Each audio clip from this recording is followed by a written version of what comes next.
Thursday, April 11th edition of the Carolina Weather Video. I'm meteorologist Matthew East here with you. We had another warm day all across the region yesterday. Our high temperatures well into the 80s across the region, even 90 yesterday in Roanoke and 91 in Richmond. 85 the high in Greensboro and Raleigh, 84 in Charlotte, 86 in Fayetteville, even 81 degrees in Boone. That's a pretty warm day, even in the summer there in many mountain spots. Now, the radar is still quiet across our neck of the woods for the time being. I'm cutting this video during the 5 o'clock hour this morning, here on this Thursday morning. But look off to the west. You have this band of rain and embedded thunderstorms all the way from Michigan and Indiana and Ohio down through Kentucky and western Tennessee, western Mississippi, and then down into Louisiana and parts of Texas as well. Kind of a lull in the severe weather for the time being, but that'll be picking back up again later today. Look at all the severe weather reports from yesterday. Big arc of severe weather all the way from New York and parts of Maryland, all the way down into parts of Texas. And you had a couple of significant events mixed in here, including a tornado there in parts of Arkansas, some very significant wind damage around the St. Louis area too. And it's going to be another day of severe weather potential here as today unfolds. Now, there's your temperatures across our region. These are 5 a.m. temperatures, a lot of 60s in the Piedmont, some 50s too, even 62 in Asheville. And there's that very sharp cold front still moving our way. Tupelo's at 70, down to 57 though in Memphis and 45 in Little Rock. And you can clearly watch the progress of that front through the night. There goes that cool down with the front moving off to the east at a pretty good clip. These are the last 12 hours of temperature information here. So that front's still moving eastward. Here's your severe weather outlook for today. Big slight risk running from Ohio to the Gulf Coast, including much of the Carolinas. Damaging winds, the primary severe weather threat, but isolated tornadoes are also a possibility. Could be some hail events too.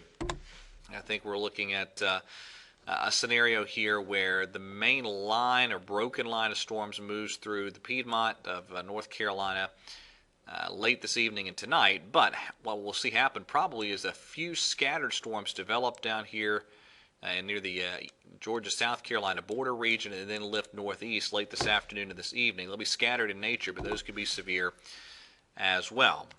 Let me show you what it looks like on the surface map. There's your cold front moving in, and watch those little scattered thunderstorms developing here this afternoon. They'll be hit and miss, but there'll be a few of them out there, and they could be severe with the upstate and the Midlands of South Carolina, maybe pushing into parts of North Carolina late this afternoon. But then again, the main round of showers and storms comes through tonight, and then the cold front sweeps everything out as we get into our Friday.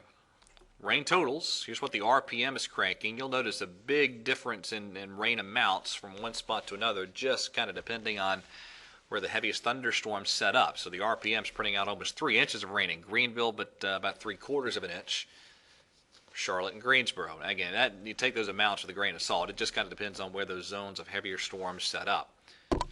So here's what's driving all this. Big upper low entering Iowa, a little trailing piece of energy in eastern Texas that then pivots eastward. So on the European model, there's the afternoon shower and thunderstorm activity. This is between 2 and 8 p.m. And you can see it's gradually developing off to the east and into the region. Then that activity moves through the Piedmont zones tonight primarily, and then exiting further to the east, off to the east from there. The weekend, cool and quiet, and then another little shot of at least a few showers, a possibility by Monday morning, but that doesn't look overly significant for the time being. Let's get into the severe weather probabilities. Again, there's your day one outlook, big slight risk running from the Ohio Valley to the Gulf Coast into the Carolinas. Here are the tornado probabilities, a 5% area covering much of the Carolinas and points south and west from there. And there's your wind probabilities, 30% in western South Carolina, much of Georgia, Alabama, Florida, southeastern Louisiana, southern Mississippi, and then your best hail probabilities down into southern Alabama. So again, damaging winds are going to be your biggest severe weather threat. Could be a few isolated tornadoes too. Probably a broken line of storms eventually moves through tonight. We'll have to watch for the little bow and loop structures embedded within those little lines. And also, again, the storms that fire ahead of the main show this afternoon could be severe too. We'll keep an eye on all of that. All right, that's it for today. Thanks for watching. Have a wonderful day. Have a good way of hearing weather watches and warnings should they be required. And God bless.